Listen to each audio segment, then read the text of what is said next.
The whole process starts out with me laying down colored charcoal or pastels. I'm just laying down layers and layers of color. Moving on, I take clear double-sided tape, and that's where the rubbings come in. I start rubbing the tape, one side of the tape, onto the paper that's textured, and that's now laid with color. And so when I pull them off, I get these really fine residue of the charcoal that's now stuck onto the tape itself. Once I get the tape and it's got the charcoal on one side, then I can start the process of collage, where I pretty much look through this tape almost like as if I'm looking through a reel of film, but instead I'm collaging the edits that you usually would throw out. The way I build these things, it's almost masonry. There is definitely the idea of, building bricks, something that has inspired me since I was a kid, which is the level maps of 8-bit old school video games.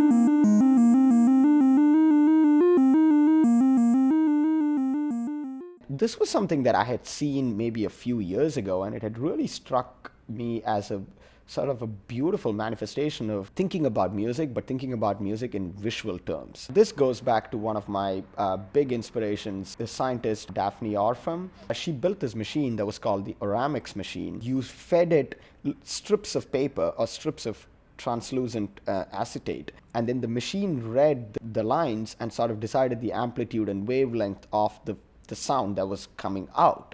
You can almost read the rhythm, and then I've made like a crazy jump.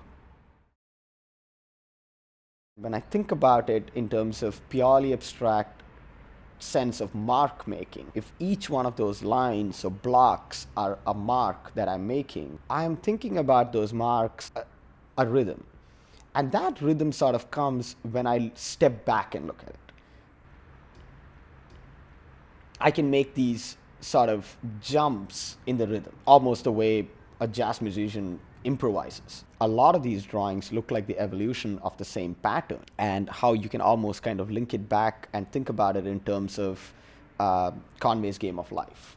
So Conway's Game of Life is the idea of artificial life, and you can almost think about it as how artificial life develops, that are dividing, mutating, living, dying, growing, expanding. I kind of almost went back and looked at all of my work, and I said, oh man, like, wow, that does actually there.